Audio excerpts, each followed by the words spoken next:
Alright, today I'm gonna do a little tour of the Gray Fossil Site. And right out front here we got some rocks. Different rocks. Sandstone, it tells you what you're looking at, whether it's sedimentary, metamorphic, or gneiss. Limestone.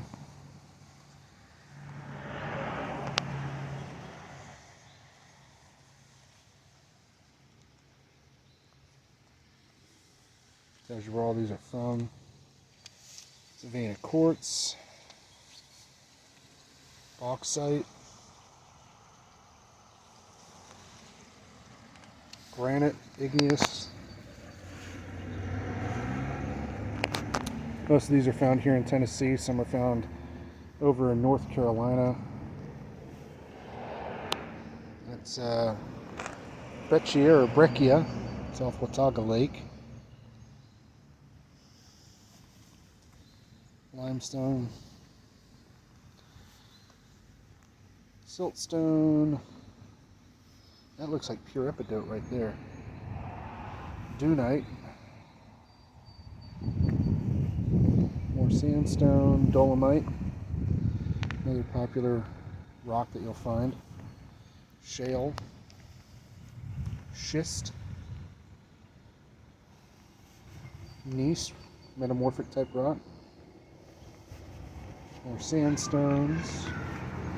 Conglomerate sandstone. Granites. Garnet schist, metamorphic. I wonder if there's garnets in there.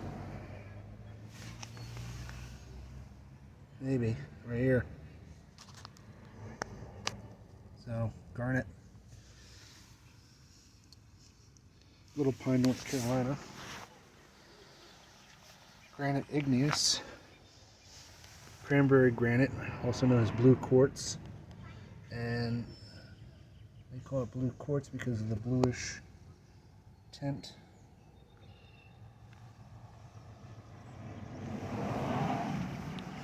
Big old lump of coal.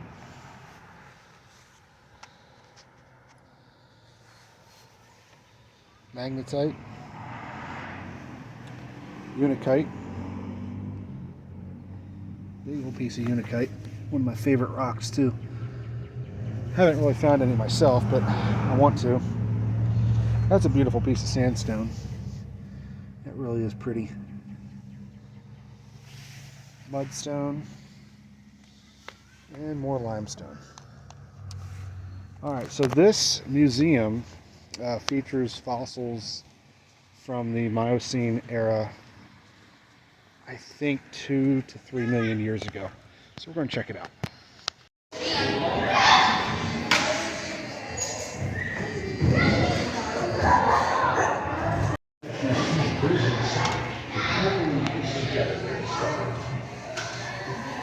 With a meticulous work, the team reconstructs all sorts of creatures, from large beasts to the smallest of rodents.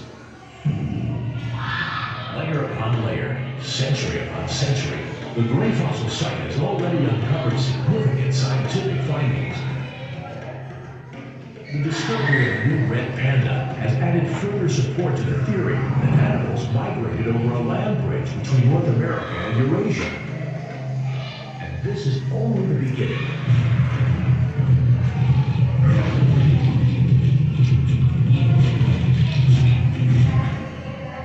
It may take 100 years to get to the bottom of this extraordinary Miocene deposit. Every day brings something new. Now it's your turn to explore, here and in your daily life.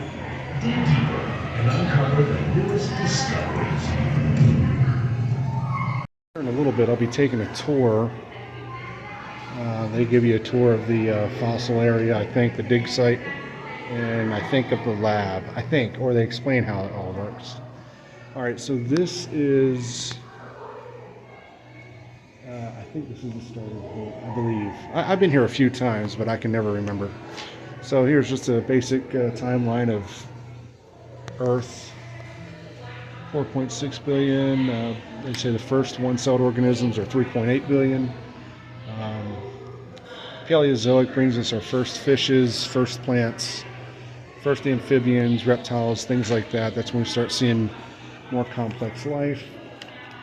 The Mesozoic brings us the Triassic, Jurassic, and Cretaceous periods, first mammals, first birds, and then where we are is the Miocene era. It says 7 to 4.5 million years ago. Humans 200 to 100,000 years ago. Some say it's more than that. Fossil bonanza. And I don't think I've seen this before. This is new. So right here shows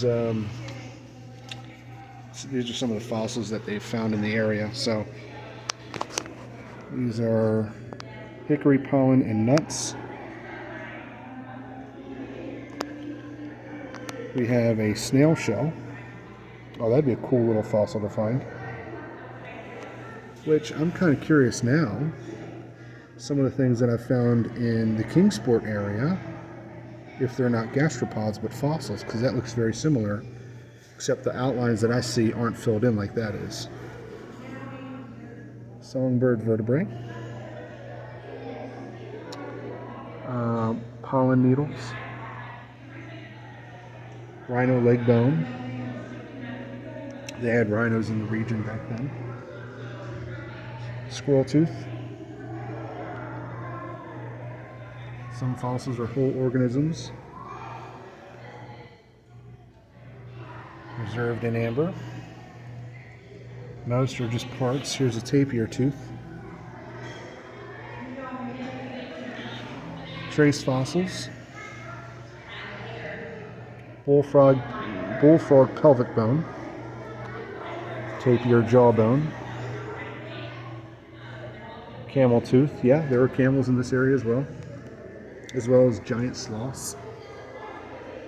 Elephant shoulder. Mole salamander vertebrae. Water snake vertebrae.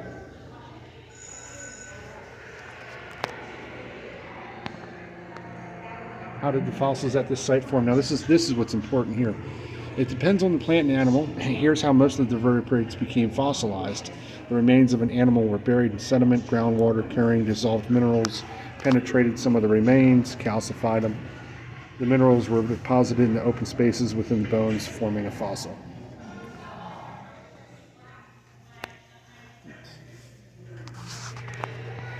Nice little diorama. Why here? This site attracted a unique combination of plants and animals because it is located in the southern Appalachians, a natural highway that connects north and south. In addition, the limestone bedrock, typical of Tennessee, led to the formation of a sinkhole that preserved the fossils. How did the sinkhole form?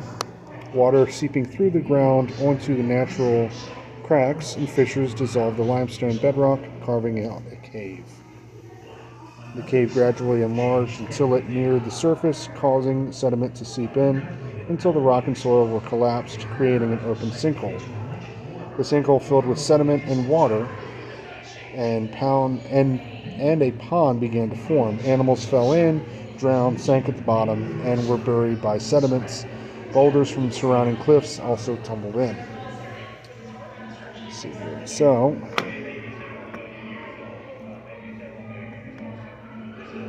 I don't know what I'm supposed to see there. I guess, okay, so that's where the hole was created. I don't know what they're showing here. Oh, define the two fissure sinkholes. Okay.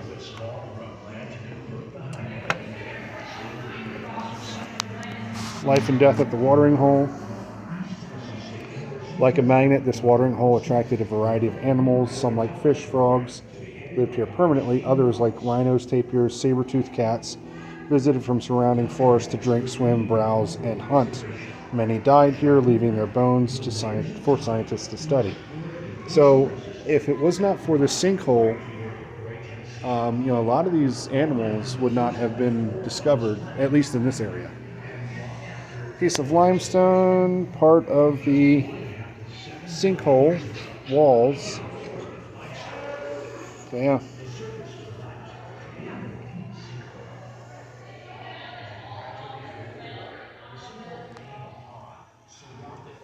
Over here we have tapir. Tapir, I think, is the popular animal that they found in this area.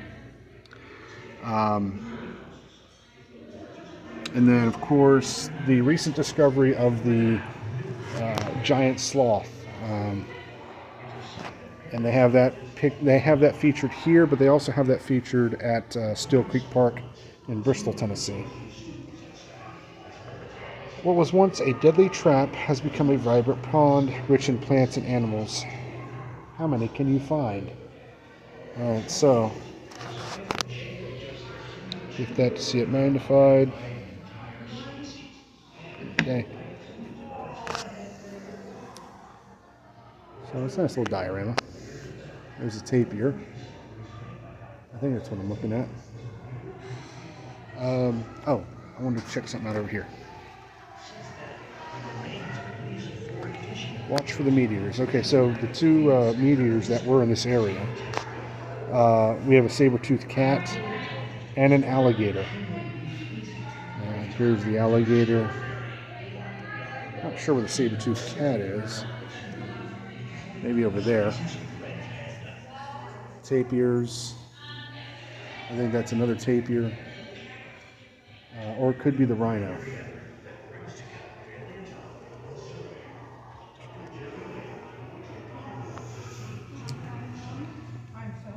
Elephant leg bone.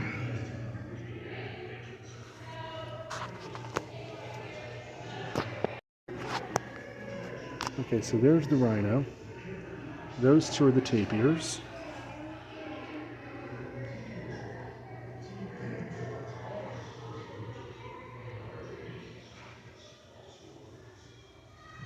Alligator leg bone.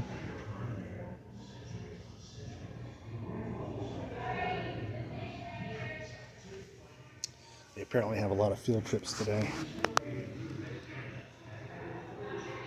So this is a little new and different since I was here last. So they've actually upgraded this a little bit. I don't remember this being here.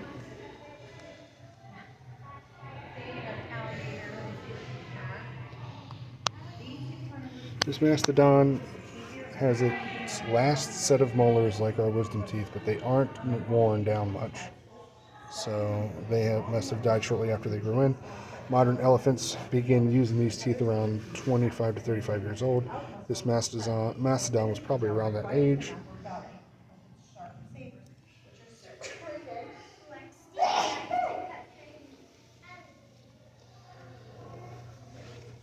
So this is all mastodon.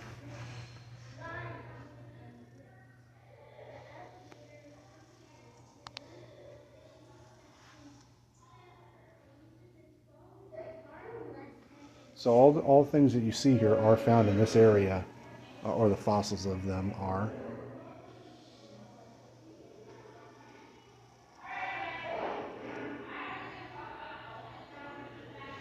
So a lot of the carnivores, it shows here, they've died off, leaving the herbivores. Could you imagine like something like a saber-toothed cat running around today? So what is a tapir? Tapirs are herbivorous, hooved mammals closely related to horses and rhinos. Modern tapirs live in South America, Central America, and Malaysia. Down the road from this site, probably about maybe half hour down the road, there is a zoo called Bright Zoo, and I do believe they have tapirs there.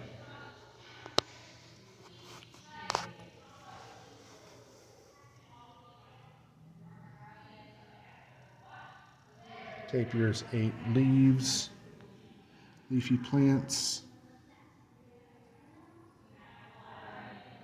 How many tapirs have they found at Gray?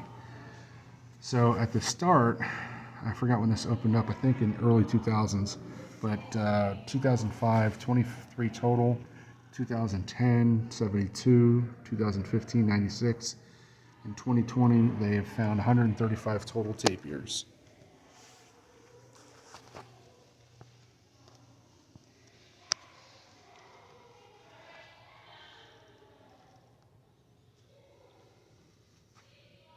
So red panda skull,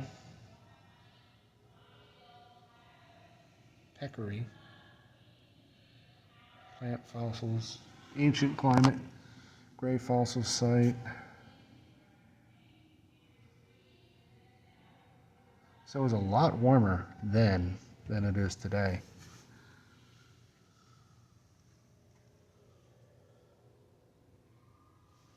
Microfossils. Passionflower seed, freshwater fish vertebrae, spadefoot toad, shrew lower jaw. So that's them basically kind of, I guess, 3D printed to look enlarged. Slider turtle, there's an alligator skull.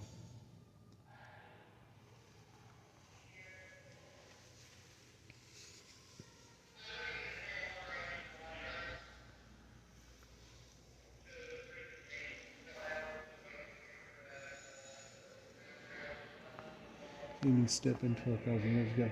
So 2 million to 10,000 years ago. 12,000 years ago, that's when humans supposedly arrived in this area. What I find interesting is they are here when the giant sloth is in this area until the end of the Ice Age, around the Younger Dryas. That's neat. They say that sloth went extinct around 11,000 years ago, around the Younger Dryas.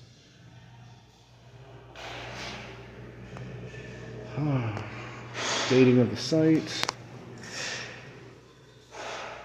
See, this has never worked every time I've come here, but maybe they have it fixed. Ah,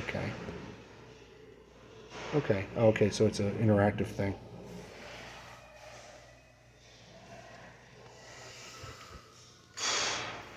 Ooh, this is new. I don't remember seeing this here. Okay, cool. So there's a microscope, and you can see where it's there. So what am I looking at? I don't know. It says Hydra. If I can find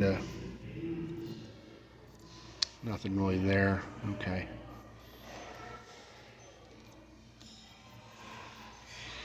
So sorry. I'm trying to look at where I'm looking at instead of showing you guys. Very hard to figure out what I'm looking at. All right, well, here's some of the equipment they've used. Surveying equipment.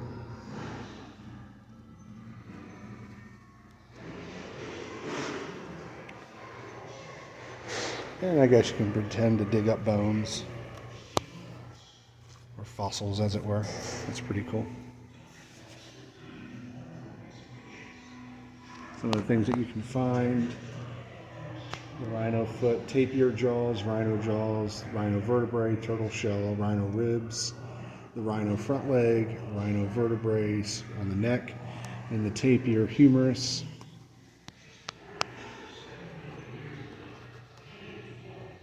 Find and remove the fossils.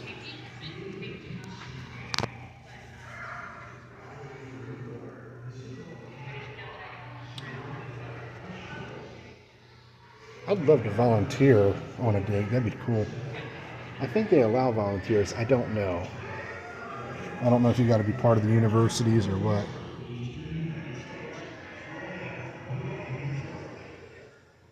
We dug this 2 by 2 meter test pit in an unexplored area of the site during the summer 2004.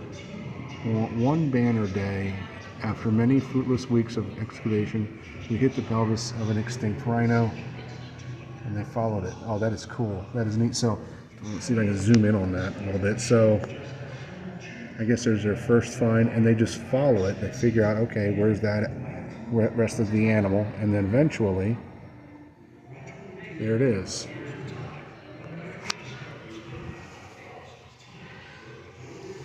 Just some hard digging.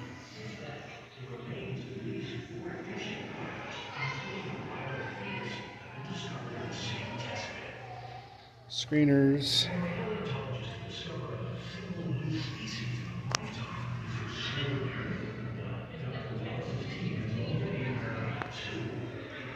So they have this closed off.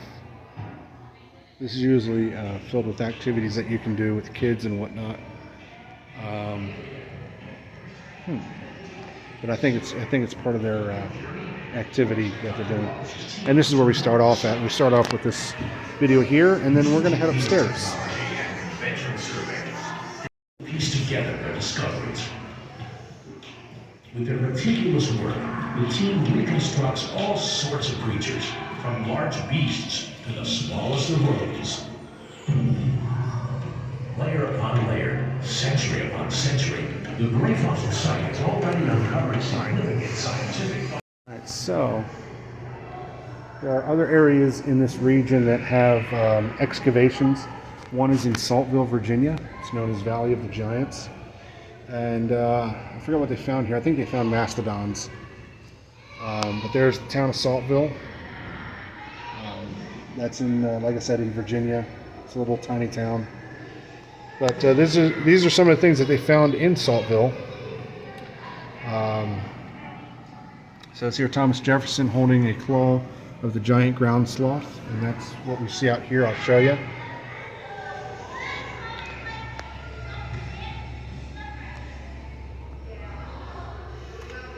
So more stuff out of Saltville, Virginia.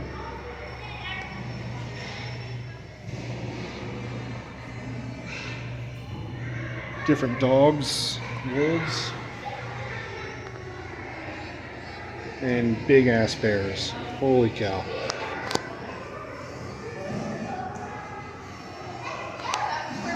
And there's that giant ground sloth. No, it's not, it's the bear. That's right. Okay, so this is the short-faced bear.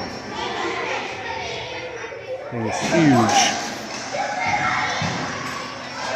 Absolutely ginormous. So, to give reference, here's a black bear, there's a grizzly bear, there's a Kodiak bear, and there's these two things here.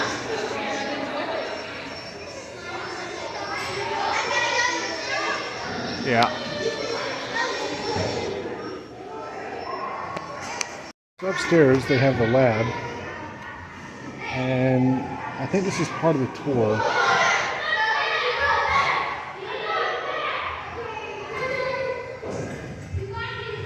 So there they are working in it.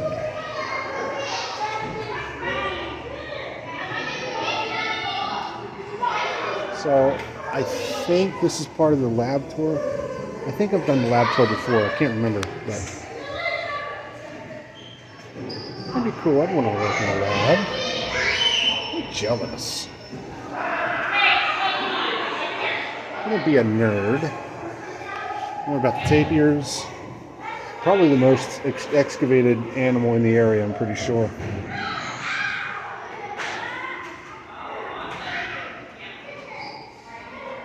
Bristol's Appalachian Panda. Appalachian red pandas were 2 to 3 times larger than today's red pandas. Today's red pandas are rare in the wild, but are many conservation programs, including the Knoxville Zoo. We have the best red panda fossils in the world. Only one other tooth has been found in all of North America. It was in Washington State.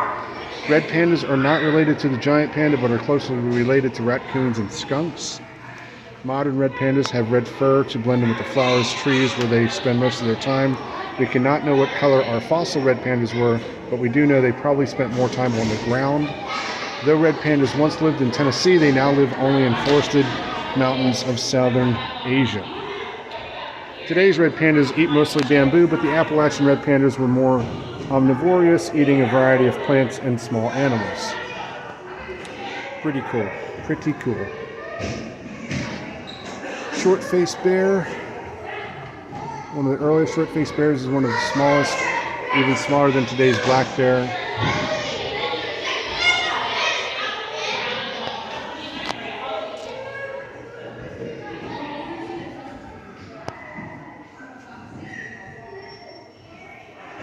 Yeah, I'm pretty sure they're gonna, I think this is part of the tour.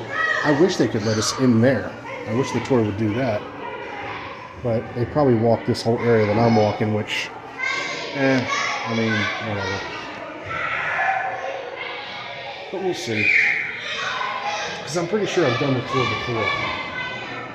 And it's only $2 for the tour. It's $11 for admission, by the way. $2 for the tour. They have a Tesla coil at downstairs that puts on a little show. That's also $2.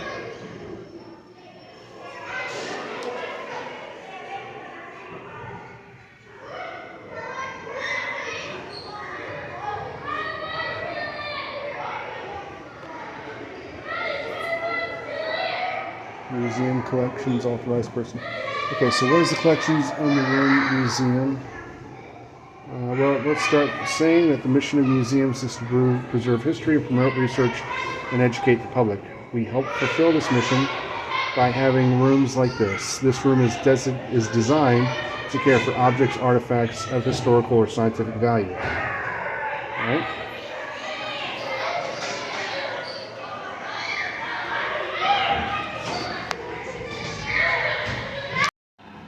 Large.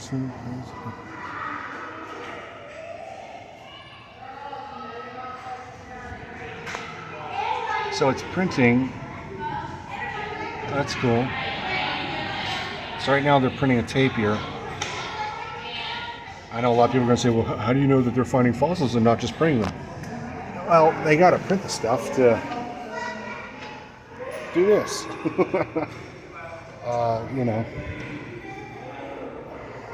people make a big deal out about the fossils and whatnot. Now, these are nice chert nodules.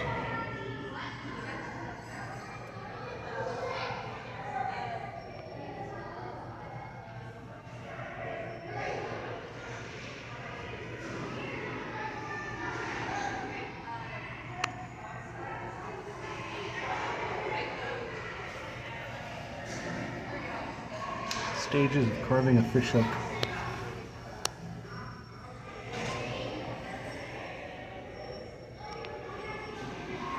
Mica, calcite, chunky stone, ceramic gaming stones.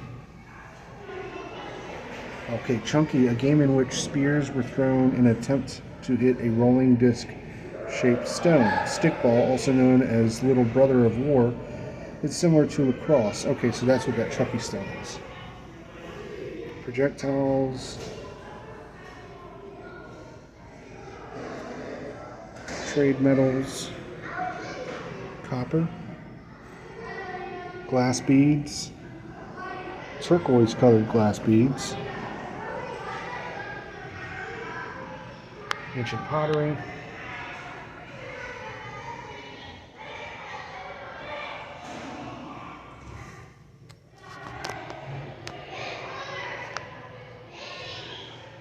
That's cool.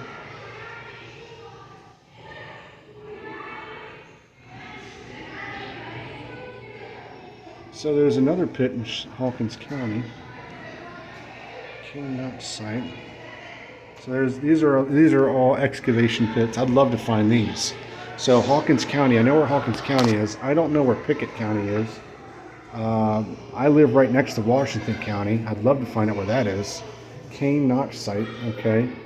WKM site, that's in Sullivan County. I live in Sullivan County, so I'd love to find out where that is too.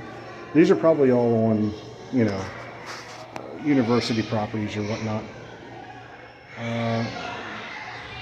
So they've found that. Double bowl. Well post. So a lot of these are Native American sites that they're finding. These are all in Washington County. This is in Sullivan County. Excavations at Rothward site. That's at Rothward Mansion. That's in Kingsport. And that's near Long Island of the Holston, which was once Native American grounds, largely now owned by Eastman Chemical Company. Okay, very cool. All right, so I'm going to wait here for the tour, which starts in about 20 minutes, 15 minutes, something like that. And see you guys then.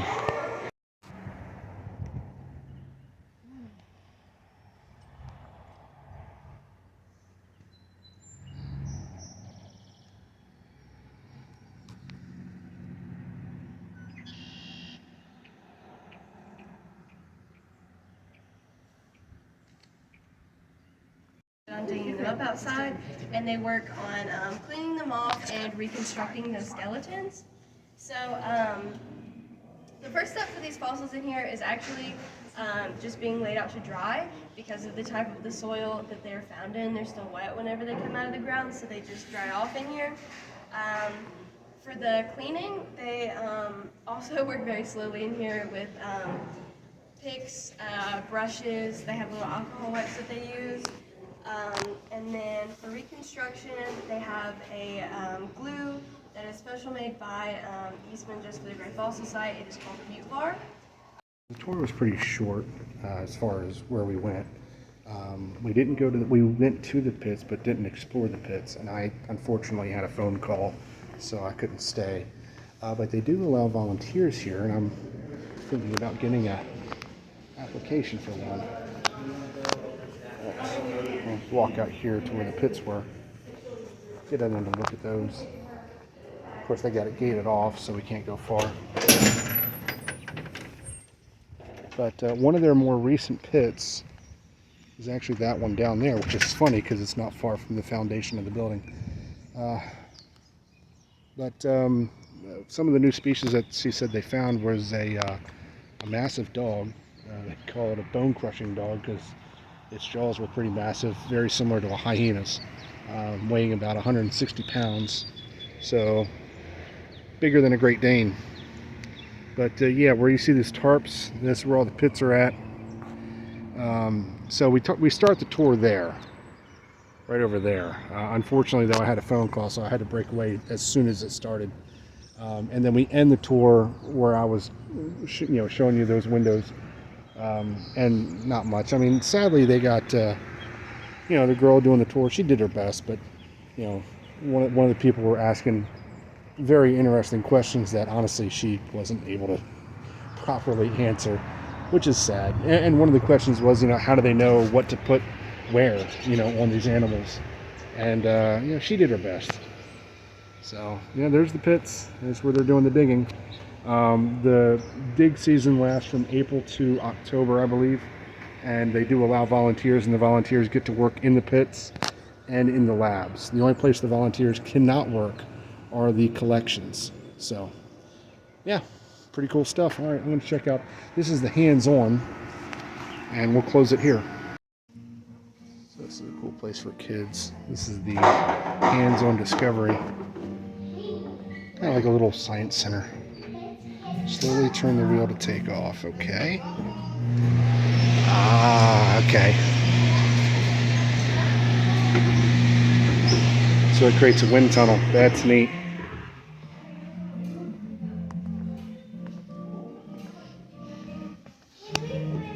Let's see what this does. I think just drop the ball in there, just be a kid again. Who knows? Plop, plop, plop. Neat little activities. Giant Legos.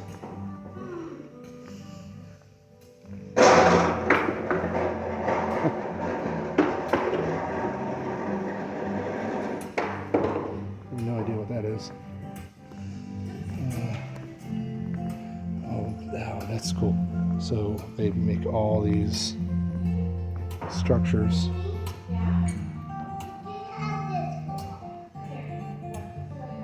So they make them out of all this stuff. I took my son here one time when he was a little younger, and you could spend hours trying to make something out of this.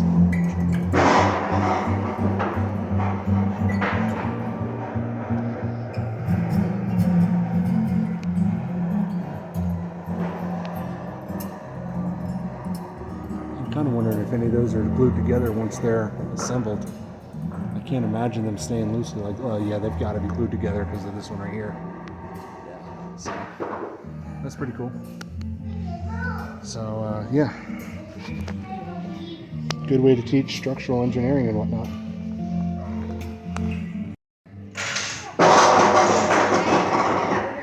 So let's see here. Does that?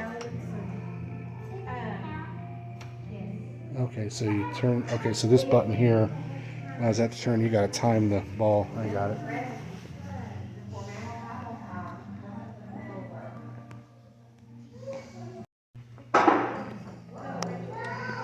I actually remember when my son was in Cub Scouts, we went here and did some cool stuff. He was much younger then. Now he's 16 going on murdered. But well, that's pretty nice little window.